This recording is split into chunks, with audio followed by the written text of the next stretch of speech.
What's up, everybody? Probably not everybody, but what's up, people? Check it out. So, a couple things I'm going to ask you guys before we even get into it. Me and Paul have been trying to push um, raising our subscriber count on our Black and Tan YouTube channel. So, if you don't mind, go on ahead and subscribe to it and do all the things that all the YouTubers ask you to do. You know, add the bell symbol or whatever, so you can get our live feeds up right away. Anyway, so I'm done with that part of it. But check it out. So this is my 2024 Specialized Epic World Cup, and it is the S-Works model. I got it painted the funky colors that I have my other bike painted. I didn't get it painted. It's actually a factory job. So that's a lot of things that people always ask me. They ask me, is this like a factory paint job, or is it a wrap, or is it something like that?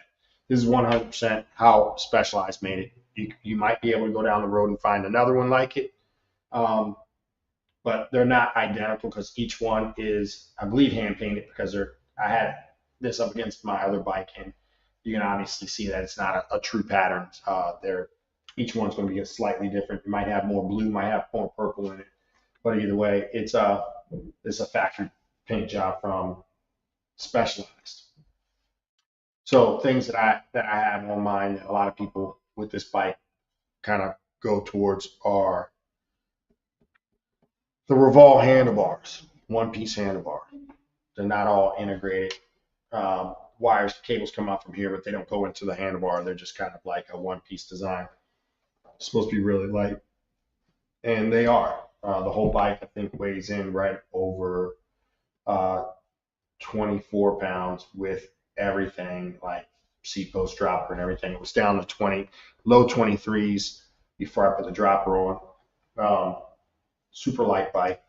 I'm running it with ground control tires. It comes stock with a SID. The SID does have a brain in it, and what the brain does is it kind of thinks and learns the trail for you. So what it'll do is it will lock the fork out until it hits a bump, and that as soon as it hits a bump, it opens it up. That way you have suspension. But when you're riding on the road or a flat surface, the fork can almost be locked out, and it does it automatically. You don't have to hit a button, it does it for you. So that brain setup on that is a crucial part of how this bike rides. One of the reasons that I got the bike is because it doesn't have a brain this year on the back shock. Previous years, I had an Epic, and it had a brain on the back, and I hated it. It would make the bike ride not so consistent for me, and that inconsistency led me to making like errors as far as like getting over obstacles or hitting things at speed. So normal shock in the back. Well, not quite a normal shock. They have their own proprietary shock for this year, but it's not a brain. It works similar to a regular shock. So I'm running transmission cranks with a power meter in it. I am not running transmission components besides that. That's the only transmission part I have on this bike. The rest of it is basically axis. What do I have? I don't even know what I have. XX1 rear derailleur, XX1 shifter, and yeah, just a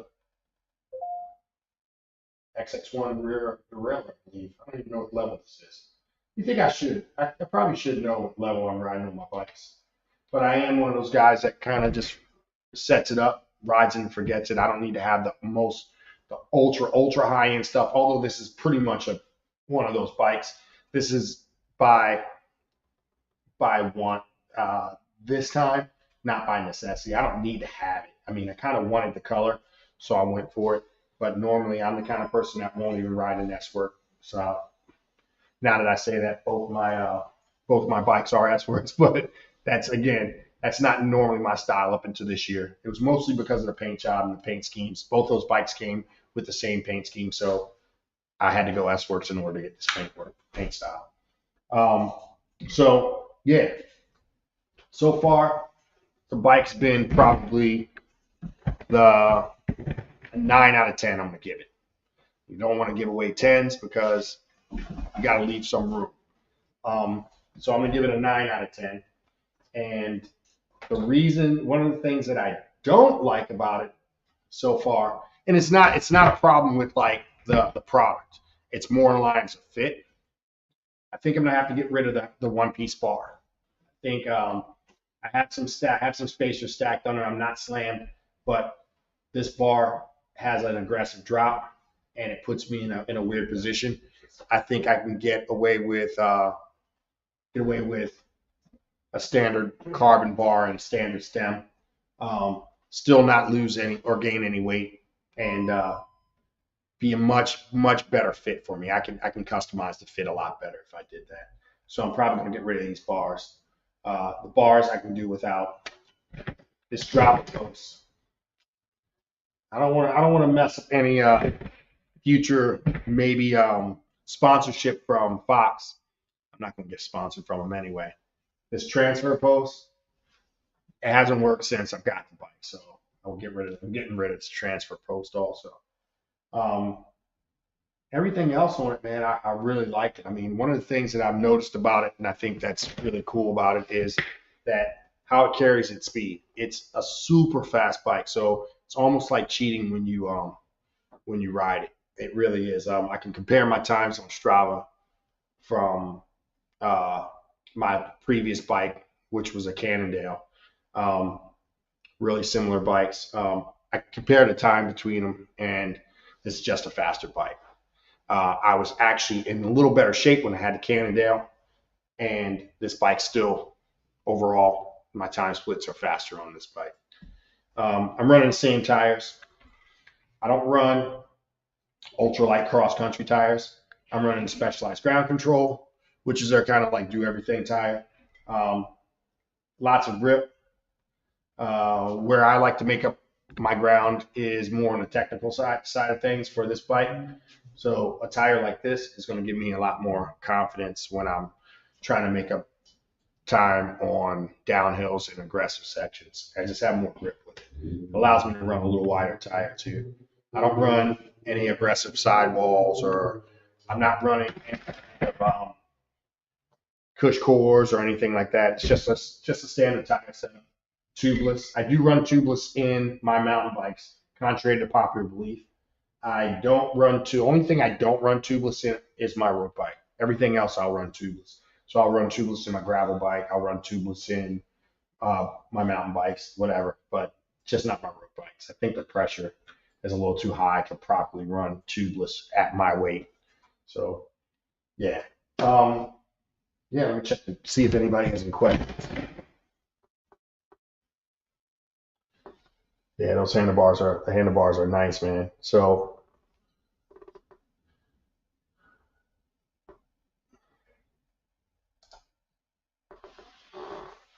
what's the stem length on those? I don't know, man. See, like I said, I sat it up and then I just didn't do anything with it afterwards. So let's check out the stem. We're gonna measure it like a standard. It's a 60 mil on that. That's a small stem. Yeah, I'm again 50 years old. I've been riding mountain bikes in this area and been riding mountain bikes since the late 80s in this area. And I still find it weird that I'm riding a 60 mil stem. I think that's half my issues, right? I think I probably should be riding closer to the 80 on this one, but I don't know. More of the old school guys. I haven't had a true fit in a while. I'm going off old measurements and just basically how I feel on the bike, you know. Um, so it's a 60 mil stem. I think I would probably like it if it weren't such at a negative, and if it were more on the lines of like an 80 mil or 70 mil would probably be better for me. So that's what I'm going to go with. So my new setup's I'm probably going to start with like a 70 mil stem and a carbon flat bar. One of the specialized carbon bars will probably be the way to go.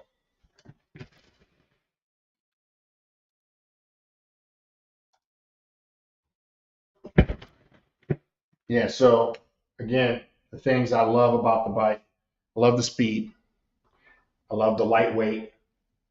I love the brain in the front.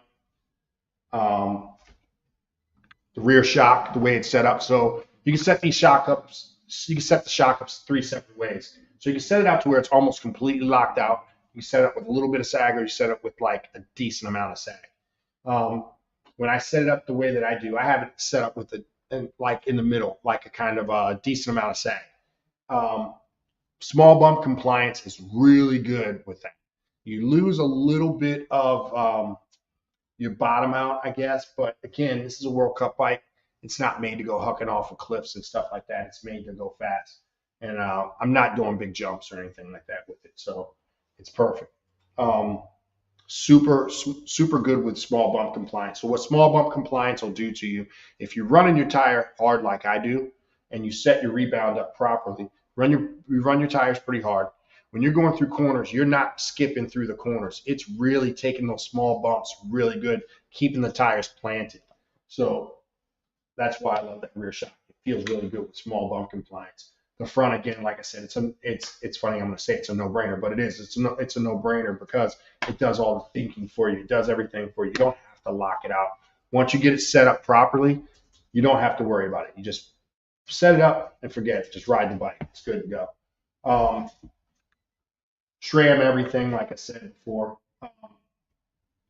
SRAM is by far the best component group you can get. I don't care what Dave says, but nah, it is the best, right, Dave? On mountain bikes, 100%. See, you heard it from Dave. You heard it from Dave on mountain bikes, 100%. So since we're talking about a mountain bike, I just did a poll on our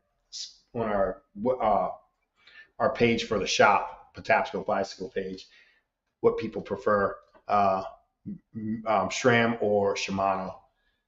Electronic shifting, of course, that's what I'm talking. And literally everybody said SRAM. There's a handful of people that I guess were just trolling and they wanted to get a rise out of us, so they said Shimano. That's the only reason why I guess you would say Shimano. But there's for reasons. For me, the biggest reason is just how easy the stuff is to install and how easy it is to maintain compared to anybody else. If we're talking on the bike working, the difference is so minuscule that it doesn't matter. Pick whichever one you want, whichever one you're used to. And as a matter of fact, to be 100% honest, I think the Shimano shifts a little more crisp than the SRAM does once it's all installed and everything's running the way it's supposed to. I think the Shimano has a slight edge in the way it shifts. I think it shifts a little better, a little more crisp, but that difference is so minuscule that it doesn't really matter, and it doesn't make up for the difference on how much easier this stuff is to maintain and how much easier this stuff is to install. So, I'm a big SRAM guy. Any other questions? Come on, people, hit me with some questions. I know you have questions. So yeah, that's about it. Seats. So I'm running a saddle. It's a power saddle. It's actually a mirror saddle. I'm sorry, it's not a mirror saddle. It is the women's saddle. Dave, what's the women's saddle called? Mimic. Thank you. So it is the Mimic saddle.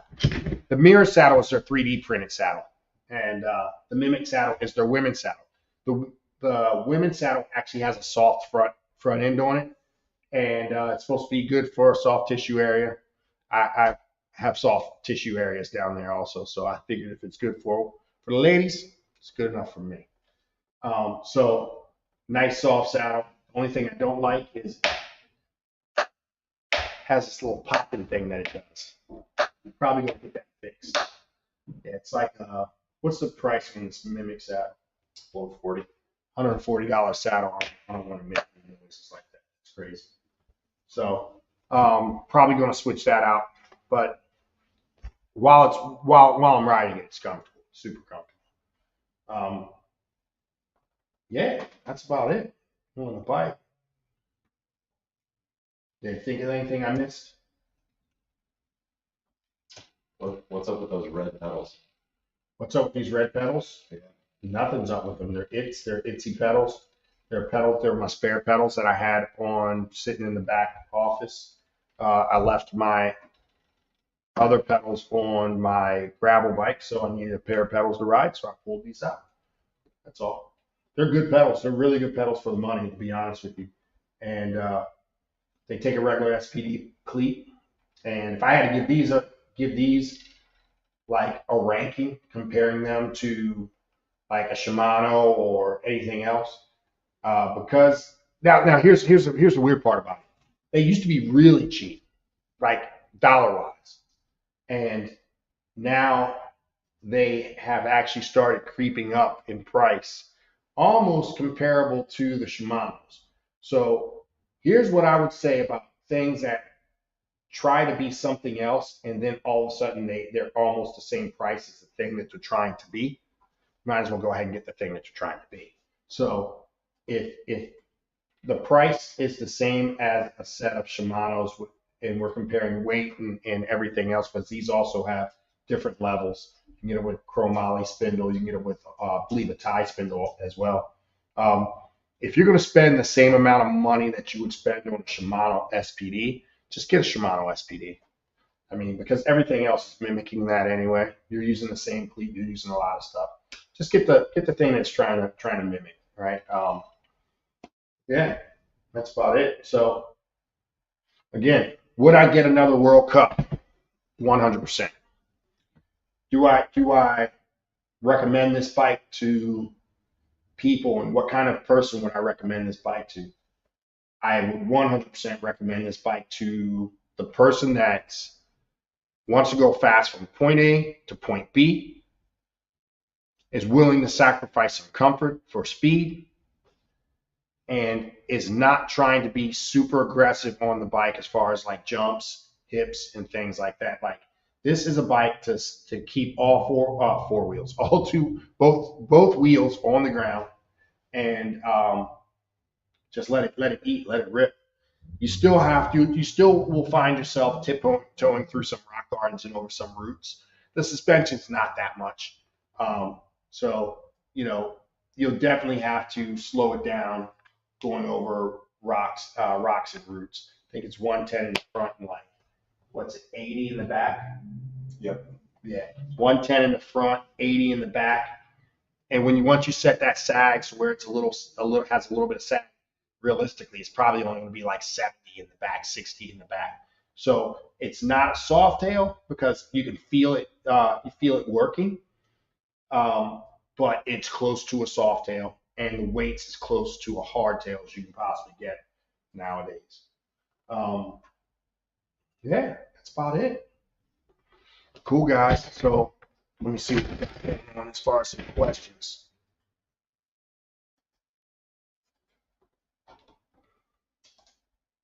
Nice. What's the best bang for the buck for my next upgrade on the Epic Evo? Oh, that depends, man. I would say wheels, man. If you don't have a light set of wheels, put a light set of wheels on that. By the way, the Epic Evo, in my opinion, is probably number two when it comes to this bike, as far as just like trail weapons around here. If you stand in Maryland, in the Baltimore area, we have Patapsco bicycles. We have Patapsco State Park, and you go out west, you start to get into Gambrel, the Frederick area, and things like that, the watershed. These are not bikes for the watershed. You think you're going to go out west and start ripping these bikes, you're going to be walking the bike out for sure. It's a completely different setup. You're starting off with the minimum bike out there being more like a specialized stump jumper at minimum to have a really good time. Not to say you couldn't go out and ride these and have fun, but like I said, you're going to be tiptoeing through a lot of stuff that you would be able to go ahead and rip through it and let the suspension eat on the other bikes. So I would say for around here, I would pick the average person. I would pick an Epic Evo over this bike, only because I think you can have more fun if you're not so caught up in chasing Strava numbers and more on the lines of just wanting to go out and rip and have a good time. It's fast enough to keep up with the faster guys. You know, you're not going into a gunfight with a knife with an Epic Evo. But you don't have to be as cautious on how you ride it as you do the World Cup. So yeah, the Epic Evo around here would probably be for most people the better choice, unless you're, like I said, you're chasing Strava numbers or you're a racer, then you need to be on this bike for sure. So yeah, so that would be the next upgrade that I would do if I were you. I would go with a wheel set, a lightweight wheel set. Is probably something you're going to feel the most. Everything else is, I mean, you can upgrade your bars, you can upgrade this, you can upgrade that, but you may not feel the difference when you do that kind of stuff. But when you go from a heavier set of wheels to a lighter set of wheels, that stuff, man, that stuff you're going to really feel the difference with.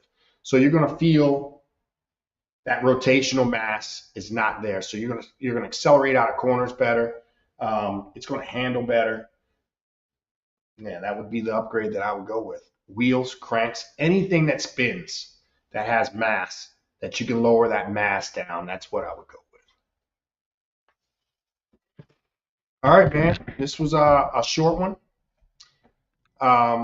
Like I said, I wanted to go through and say what I liked about the bike, what I didn't like about the bike. So again, just to recap, I think the bike itself, the World Cup, is awesome. I would highly recommend it to the guy who's, like I said, a racer, wants to go fast. Handlebars. I don't know if I would recommend them. They look really good, but I'm not sure that I would recommend these bars for the average person. Again, this is weird because the bike's not for the average person. The bike's for the racers and the guys that want to, like I said, chase numbers. So I'm going to swap the bars out, so I'll take the bars off. I would think it would be a little better if I had a teeny bit more travel in the back. But I mean, it's so good. The head tube angle is a little more slack. Raked out. It handles really good. I love that part about it. I mean, there's not much I would change about the frame. Just going to change the handlebars and I think that's going to be it. Handlebars, and get rid of this dropper post, put a dropper post on that works. A dropper post is only supposed to do one thing. It's only supposed to go up and down, and that's it. And this doesn't do it. So I'm getting rid of that one. Yeah, that's it. So all in all, I'm going to give the bike, it's still my favorite bike that I've owned as far as mountain bikes. For the longest time, it was a Pivot that I thought was the best bike, the 429 Trail. I think it was 2 generations back though, was the Pivot. This is definitely taken over the top podium for that. It's unreal how fast this bike is. So yeah, if you have any questions or anything, go ahead and hit us up on YouTube with some questions. Hit us up on our page as far as our Black and Tan page. You can do that. You can also hit us up on Patapsco Bicycles on any of our pages, or you can call us here at Patapsco Bicycles. We'll answer any questions. It doesn't matter. So yeah, guys, that's it. Have a good one. Take it easy.